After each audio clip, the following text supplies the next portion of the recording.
we are here for our final fireside chat, and I'm very, very honoured to have an amazing guest in Conor Houston. If we could please start with a round of applause.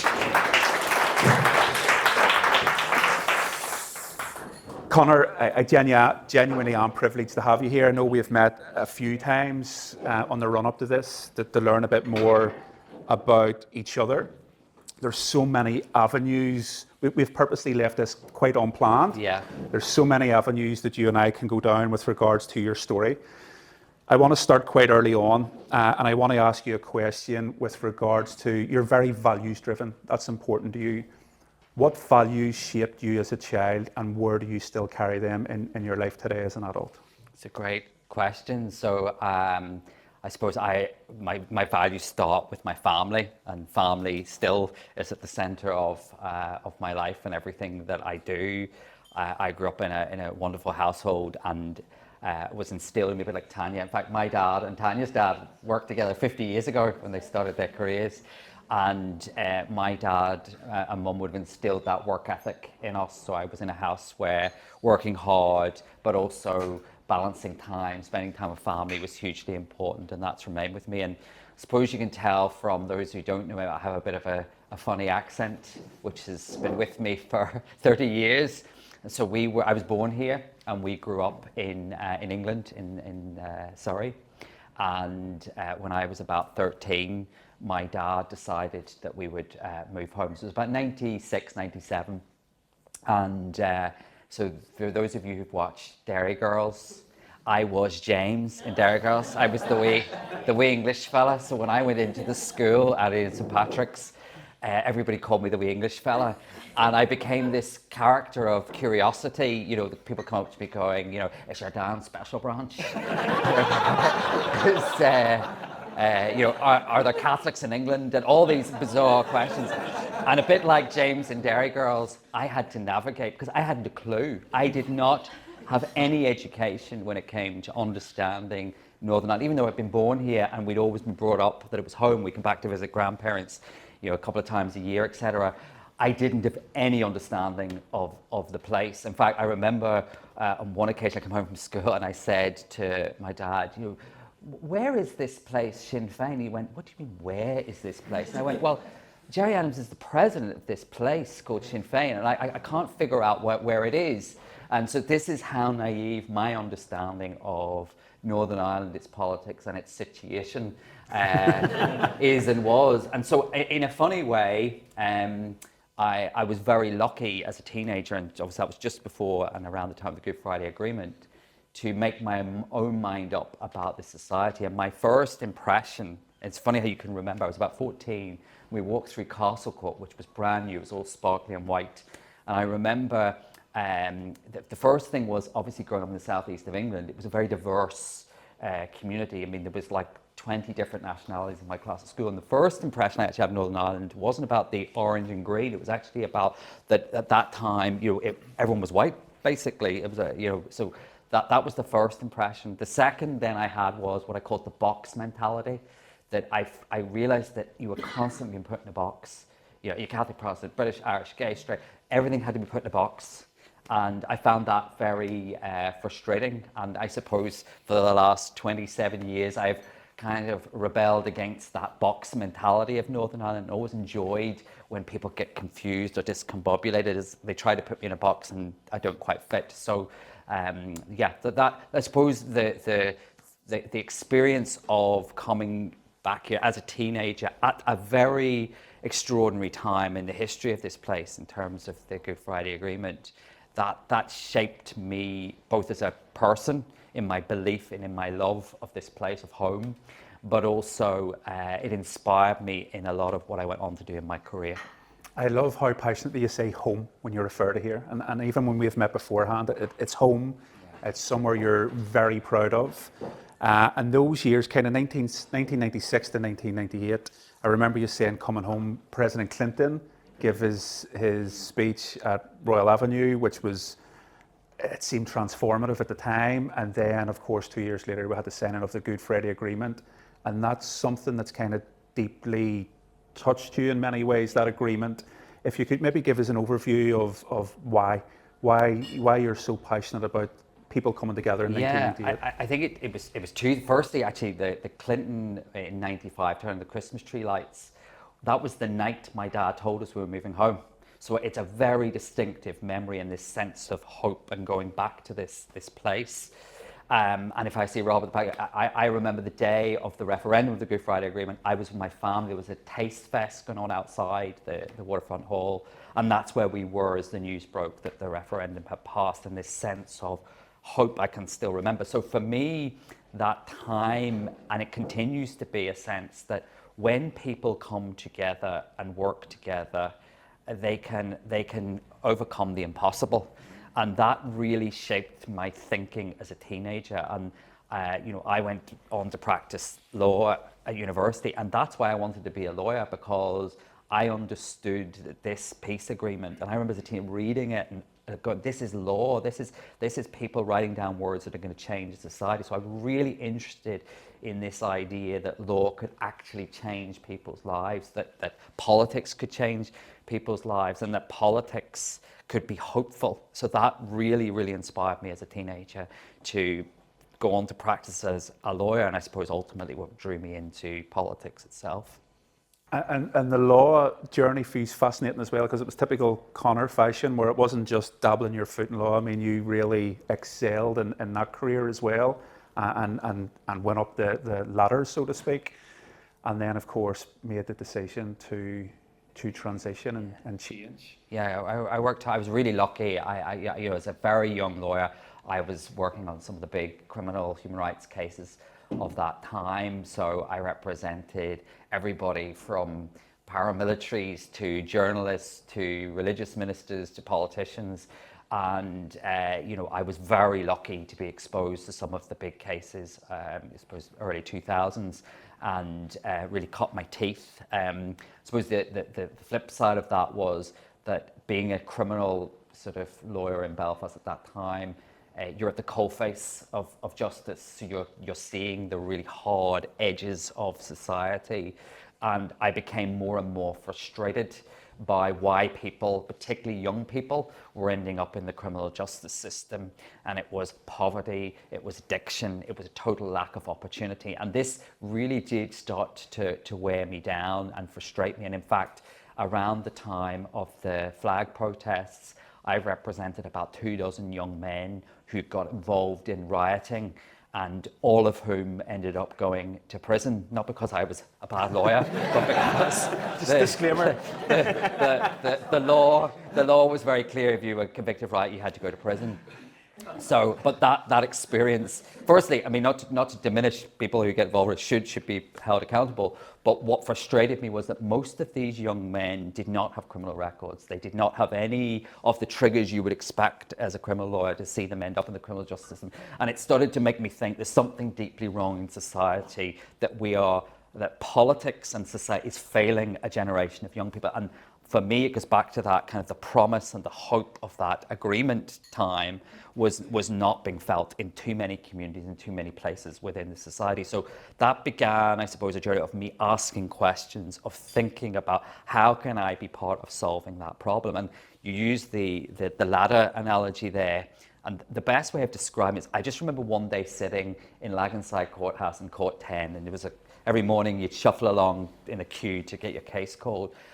And I looked left of me and I looked right of me at these sort of frustrated, tired lawyers. And I kind of started to go, is this what I'm going to do for the next 30 years? Or could I go and do something that maybe helps these young people so they don't end up here in the first place? So I always describe, I felt like I was climbing this ladder very fast, and I'm really proud of what I achieved as a lawyer, but I felt I was climbing against the wrong wall. So the courage I had, I suppose, was to jump off that ladder and move it and try to figure out how I could make a contribution and solve some of those problems. So You mentioned the word courage, because change is hard. Yeah. Change of career is hard. I mean, there's so many moving parts to that.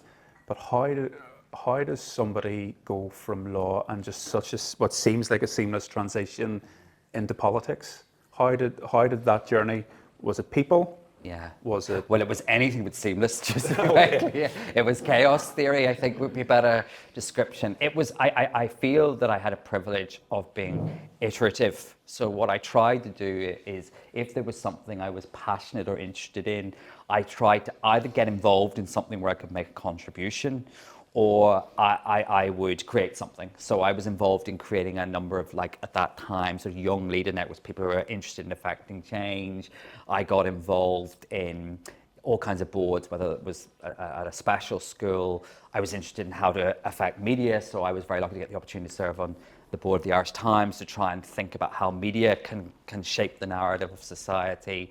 My good friend back at Gareth Quinn was involved in a big digital tech summit at the time, and had the privilege of working with him on getting young people at risk into sort of the opportunities of the tech world. So I kind of iterated and did lots of really interesting different things.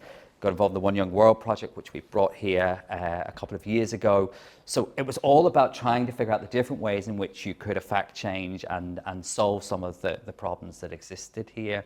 So that kind of iterative journey then took me to a point where I thought, well, if you're going to really affect change, then you've got to step up and stand for election and get into office and hopefully change things within the political system. So that's where I ultimately ended up a few years ago, 2022, running in the Assembly election, and to use my bitter losing by 44 votes, which was very tight, and having given almost a year of my life, I went all in. As with everything, I gave up everything. I went all in. I moved house to the constituency where I was running. I worked really hard on the campaign. I had an amazing team around me who supported me.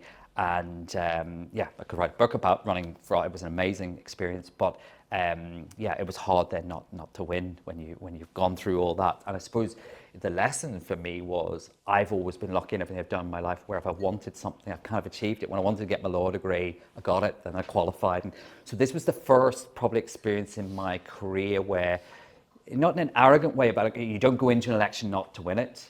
But I kind of did have a real sense that I was going to win, and this was going to be the next chapter. So when that didn't happen, it was kind of it was probably the first time in my career that I really felt that kind of setback.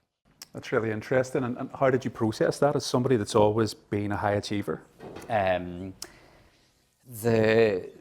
again, this is where your community, your network, your friends, rally round. I'm very, very lucky to have an incredible network of friends and mentors and people who inspire me. So they kind of, I suppose, they hold you up in those periods.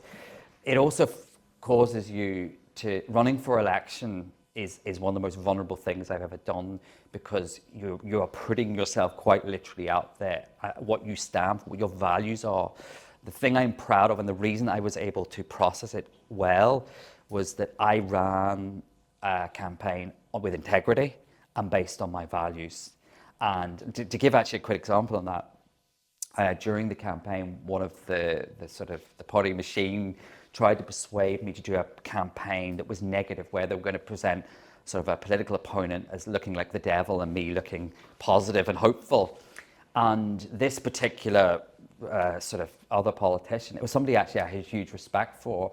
I didn't agree with their politics, but I liked them as a person and respected them. And I fought hard against that. The easiest thing would have been just say, yeah, sure, whatever it takes to win. But I went, no, I'm not doing that. I'm not doing that negative kind of campaign. That's the whole reason I'm getting into politics, is to end this nonsense. So, and I got a lot of pressure to go down there, but it was an example of, my values and integrity are what I'm standing on. And so when I didn't win, or when I lost the election, I was able to take comfort. Well, I stood on my values. So there's a comfort comes from that. And I suppose it made me dig deep then to go, well, I kind of want to do something about this. And what I quickly realized, given my experience in law and sort of doing some consultancy in business, was the party I'd ran for, the SDLP, was not in a great place in terms of the organization. And I thought, well, maybe the best thing I can do to keep my values aligned and to sort of keep that service element was to go and sort of maybe help the party. So I spent 2 years then as chief executive of the party and did a lot of work to sort of build new processes and sort of turn things around internally, which was, again, working in the business of politics was a fascinating time. What what big things stand out for you? What big lessons was there from the business of politics itself and law? Like, what, as you stand here today in your consultancy role, what are the big takeaways that you can now bring into what you do now? So, what people forget is that political parties are, they're curious businesses in the sense that, but they're marketing ideas to the public and hoping the public buy those ideas. And in order to do that, like any business, you need a team of people that work there. So all political parties are effectively businesses that need to be funded and resourced and get the best talent in and the best strategies in terms of how you present your brand. So that was really interesting, that there's just sort of a business to politics that we don't often see or talk about. That was interesting. I saw in politics the best and the worst. I saw good people trying to make a difference, people who get up every day in their communities and try to serve and make a contribution across the piece, not just in my, but in other parties as well. The biggest frustration was the petty people getting caught up in petty issues, the internal nonsense that goes on in all political parties. That they were the great frustrations in terms of politics. But I suppose I remain hugely positive and optimistic about the future here, because as mornings like this show and the various things that everybody in this room is doing, when people work together, we can keep driving this place forward. We keep making things happen. And I think that's kind of there's a secret sauce in Northern Ireland that I think we're starting to realize, which is that business, civic, community, society can keep driving the change. And I think the politics will have to then catch up. You said something interesting to me the first time we met at Custom House, which was the business community is probably the greatest success story of the Good Friday Agreement with regards to collaboration. Yeah. Looking forward, as you stand here today in Northern Ireland, what is our biggest opportunity? Our biggest opportunity, without being clear, is the people of this place. I mean, I now work in a public affairs, government relations firm, so I have the privilege of meeting with top companies, organisations that are driving innovation, whether that be in advanced manufacturing, in the AI tech sector, in the agri-food sector. The talent and what we're doing here is just unbelievable. I mean, again, I was down at Studio Ulster recently, and that studio has technology that is better than anything they've got in Los Angeles and Hollywood right now. And it's just every day I'm seeing these kind of stories and examples. So for me, it is genuinely caring about building community like this, where we realize we need to help each other grow further and faster. I think the biggest challenge we have is we're not shouting about it enough. I think we are classic Northern Ireland. Don't say anything. Keep your head down. Don't be seen to be gloating. We need to get much, much better at being proud of what we're doing and the impact we're having and the global success. I mean, everybody in this room knows there are companies here that are making a mark all over the world right now, and we're just not doing enough to shout about that. So I think we need to, it's a rallying together. It's about sticking together. It's about helping each other, because one of the things I love about here, about home, about Northern Ireland is the connections. And for me, every opportunity that I've had has come from a relationship. And I believe that that's absolutely true for Northern Ireland. Every opportunity we have will come from the relationships. And we're such a small place. So when we work together, we can very quickly make things happen. And we just need to collaborate and build those relationships faster and deeper, because that's where our success will come from. I knew you were a very passionate networker and community builder at the night of Van Morrison's birthday party that we were very lucky to go to, thanks to Rob. But everyone that stood on stage that night spoke of Conor Houston, Jimmy Nesbitt, the head of Queen. It was like, thanks, Conor. And I remember thinking, there's somebody that practices what he preaches with regards to embodying community. Because for me, community isn't transactional, it's service. And I know you had helped a lot of people behind the scenes to make that night kind of special, and you're constantly giving to your network. Kind of moving into the last couple of questions, I want to talk about legacy. We're both fans of storytelling, and I think we both know that with regards to shouting about ourselves, there needs to be an element of storytelling. And Northern Ireland and the people within it have an amazing story to tell. In years to come, what will your story be, or what would you like your story to be for the future generation to look at your career in all its facets, and what would you like the lessons of that to be for others? I don't necessarily look at it about myself. I think what I'd like to be able to be part of is how my skill set is being able to connect people and connect ideas and build relationships that make things happen.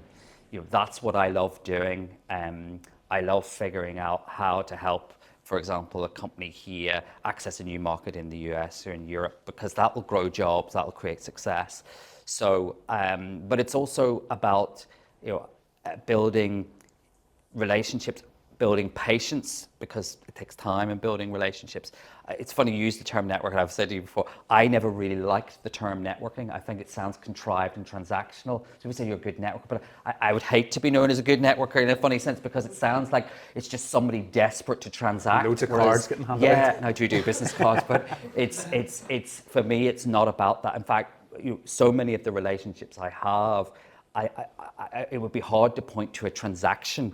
It's more a willing each other on, opening a door, supporting each other, and building that sort of sense of community. So I suppose what I would like to be part of is accelerating that relationship building exercise, because if we can build better everything we need, my thesis is simple and all that, everything we need to be hugely successful and to transform completely and realize the incredible promise of peace and prosperity is here. We have to stop waiting that somebody else is going to come and do it, that we need another special level. We need somebody to tell us or give us permission to do something. Everything we have is here right now, and we just need to have events like this, conversations like we're having this morning, where we connect and push each other on. I'm a big believer in not asking for permission, just ask for forgiveness later down the line. That's how we'll make Northern Ireland realize its potential. And it's kind of what it drives me. It's why each of you are here. It's why I stay here. We could all move away. We could go to Dublin, London. There's something because I feel like I'm living somewhere where something very special is happening, and it's happening right now, and we can be part of shaping and driving that. So that's what I want to be part of, the community that's here in this room, how we do that together. Conor, I think that's just a wonderful line to leave it on, that everything we're looking for already exists, and it requires us to do it and stop asking for permission. Thank you so much for your time. It's much appreciated. Thank you very much. Thank you.